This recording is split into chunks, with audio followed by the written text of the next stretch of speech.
പ്രവർത്തനങ്ങളെ തടസ്സപ്പെടുത്താൻ, ബില്ലുകൾ അവതരിപ്പിക്കേണ്ടതില്ല എന്ന് പറയാൻ, 21 ജനക്ഷേമകരമായ പ്രവർത്തനങ്ങൾ നടത്തുന്നതിന് വേണ്ടി ജനകീയ ബില്ലുകൾ അവതരിപ്പിക്കുമ്പോൾ അത് വേണ്ട എന്ന് തീരുമാനിക്കാൻ, അത് തടസ്സപ്പെടുത്താൻ ആരാണ് നിങ്ങൾക്ക് അധികാരം തന്നത്?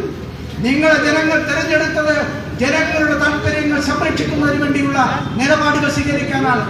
കേരളത്തിന്റെ നിയമസഭയെ രാഷ്ട്രീയ കലഹം നടത്തുന്നതിന് വേണ്ടിയുള്ള വേദിയാക്കുന്നതിന് വേണ്ടി മാത്രമാണ് എന്ന് നിങ്ങൾ കരുതരുത്. കേരളത്തിലെ ചില UDF MLA-മാർക്ക് ഇപ്പോ നിയമസഭയിൽ പോലും വരാൻ കഴിയാത്ത സാഹചര്യമല്ലേ? കേരളത്തിന്റെ ഒരു യുവ MLA ഇപ്പൊ നിയമസഭയിൽ ഒരു ദിവസം വന്നപ്പോ UDF നേതാക്കൾ തന്നെ പറഞ്ഞു, നീ ഞങ്ങൾക്കാകെ അപമാനം ഉണ്ടാക്കരുത്, നീ എത്രയും പെട്ടെന്ന് ഈ നിയമസഭയുടെ കവാടത്തിൽ നിന്നും പോകണമെന്ന് പറഞ്ഞപ്പോ അതൊരു പ്രഹസനമാണെന്ന് ഞങ്ങൾ കരുതിയില്ല. കാരണം നാണം കെട്ട് കേരളത്തിലെ കോൺഗ്രസിന് പുറത്തിറങ്ങാൻ കഴിയുമോ? അമ്മമാരും സഹോദരിമാരുമുള്ള വീട്ടിൽ കോൺഗ്രസിന്റെ ആളുകൾ വരുമ്പോ ആളുകളുടെ മനസ്സിലേക്ക് ഓടിയെത്തുന്നത് രാഹുൽ മാങ്കൂട്ടത്തിന്റെ മുഖമല്ലേ?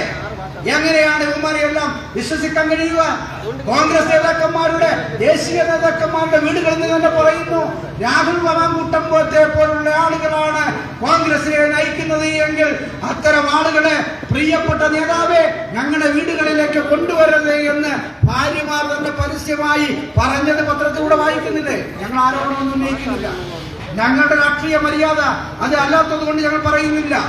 രാഹുൽ മാങ്കൂട്ടത്തിനെ പോലെ സ്ത്രീകളെ വിൽപ്പന ചരക്കുകളാക്കി മാറ്റുന്ന, സ്ത്രീകളെ ദുരുപയോഗം ചെയ്യുന്ന ജനപ്രതികളാണ് കോൺഗ്രസിന്റെയും UDF-ന്റെയും മുഖമായി ജീർണിച്ച രാഷ്ട്രീയത്തിന്റെ ഒരു പ്രതിഫലനമായി കേരളത്തിലെ കോൺഗ്രസിനെ നയിക്കുന്നത്.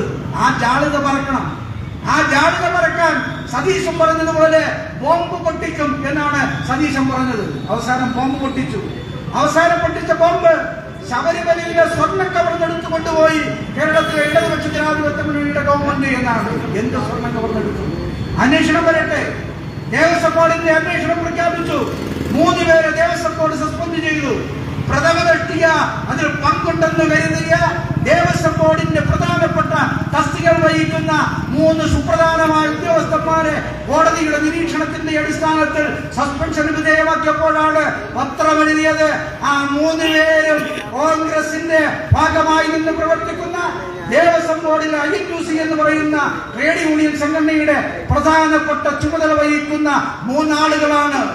ഈ സ്വർണ്ണപ്പാളി വിവാദത്തിൽ പെട്ടുപോയി ദേവസ്വം ബോർഡിന്റെ തീരുമാനത്തെ ധിക്കരിച്ച് മിനിറ്റ്സിൽ തെറ്റായി രേഖപ്പെടുത്തി തെറ്റായ ഉത്തരവ് എഴുതി ചേർത്ത് ദേവസ്വം ബോർഡിന്റെ ബോർഡ് യോഗം തീരുമാനിക്കാത്ത കാര്യങ്ങൾ മിനിറ്റ്സിൽ എഴുതി ചേർത്ത് സ്വർണ്ണപ്പാളികൾ കടത്തിക്കൊണ്ടുപോകുന്നതിന് വേണ്ടിയുള്ള അവസരം ഉണ്ടാക്കിയത് എന്ന് കോടതി എന്ന